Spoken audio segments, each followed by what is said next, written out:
Welcome back, gentlemen. I apologize for missing week 2. Some of you guys are giving me crap for it. I was super busy with school and work. Yes, I said school. Still here, trying to get it done. So I apologize.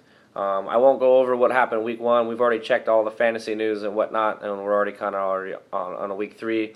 One highlight though is that over the weekend of week 1, Orlando decided to get shit-faced and break down my door and put a huge hole in it and whatnot. I don't know if he used his foot or his head or his fist, but he chased me around the apartment, and when I slammed the door in his face, he knocked it off its hinges. So he spent week 1 building a new door. And in week 2, he decided to go get a Jamal Charles jersey, and what happens? Jamal Charles tears his ACL. So well done, Orlando. Hopefully you don't get any more new jerseys for teams that you don't root for, because we don't need you ruining our own fantasy teams. So we'll just get right into it. Big surprise, Cameron, 2-0. Well done. Yeah, nobody voted for you. Just got your Facebook thing, so apologize for that. We'll have a little more faith in you, buddy. You are the rookie, but apparently, you're here to play. Ramon's also 2-0. Well done, Ramon. You had some good draft picks, so no surprise there. Another no surprise, Steichen's in last place. Just what a big douche. Well done. I don't know about well done, but whatever. Let's just go over to the games real quick. The surprise victory again was Cam versus Matt. Everyone picked Matt to win it, but Cam pulled off the victory. Well done. Despite another huge game by Kenny Britt on Matt's team, he countered with a Fred Jackson blowout, which I didn't even know Fred Jackson was still out there putting fantasy numbers up. Who knew?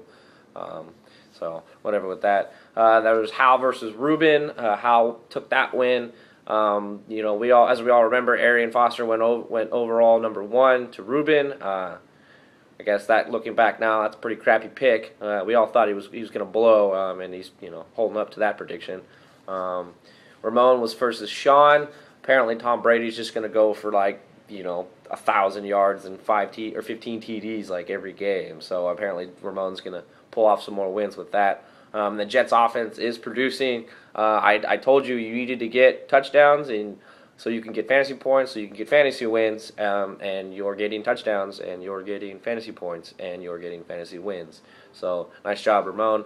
I played Sean. All I got to say is thank you, Vincent Jackson. You basically pulled it off when we needed it. We're 1-1. Well done. I'll send you a gift basket, in the mail. So look forward to seeing that. And then there was Orlando versus Mark. What can we say? Eli sucks. Chris Johnson sucks. Woodhead sucks. So those are 3 parts of your team that all suck. By the way, you have Jordy Nelson on your bench, who has 160 yards and 2 touchdowns, and you still haven't put him in. So I don't see you getting any more wins unless you decide to actually, pull your head out of your ass. So there's that. We'll go on to week 3. This week's matchups. We got some big matchups. First off, we got what I call the Battle of the Suits, Hal versus Matt. Like I said, Kenny Britt's putting up huge numbers, but somehow is only predicted for 8 points. I don't know about all that. And Adrian Peterson is projected for 20 points against the Lions defense that's been pretty nasty so far. So I don't think that's going to work out either. For those of you that don't pay attention to the fantasy, Sean, and Mark, Matt is putting in Cam Newton over Tony Romo. It's dicey, but Cam Newton's putting up huge numbers, so we'll see how that works. I'm going with Hal, though, to pull this win off and put Matt at a 1-2 hole. Welcome to being under 500. So, moving on, we got Cam versus me. Basically, I have huge faith in my Bears. I need to have faith in my Bears to stop Rodgers from having a huge game. It's at home, so I like the way that's looking. Also, Fred Jackson isn't going to put up big numbers again because they're playing the Patriots, and they're going to be behind for the whole time. So I don't see that going off. I don't think McCoy's going to go off against the Giants. So welcome to your first loss, Cameron, at the hands of me. I hope it tastes good. Let me know how you feel on Monday or Tuesday. The next game, we've got Sean versus Ruben. Looks like Sean still hasn't made any roster changes. He says he doesn't have a computer. I don't know who doesn't have a computer these days. And he has to do everything from his phone, but you can still do things from your phone. So I don't know what he's doing, but it's okay because Breeze and Stafford don't have buys till later in the season. So when you need to do something or any big changes, we'll let you know. We'll give you a phone call or something, or make the changes for you. You can just give us your password because you can't clearly do things in this day and age, which makes no sense. Ruben, your team's pretty mediocre. You may think they're really good, but they're not. Arian Foster is not going to be very well. And I think your losing streak is going to continue. On this season, it would be your third straight loss. But if you go back to last season, I believe you lost your last 2 games. So that puts you at a 5-game losing streak on Tuesday. So that sucks, man. But, that sucks for you, I guess.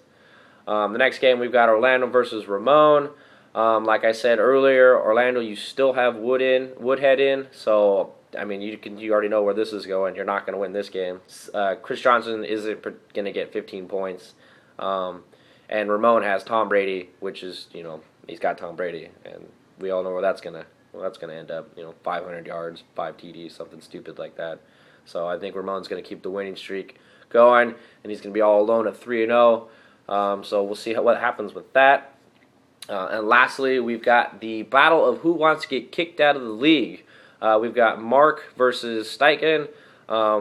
Both are also up for the Douche Award. Steichen is definitely in the lead, though, with having Peyton Manning in and then taking him out. And now he has Jamal Charles still in, and he's obviously out.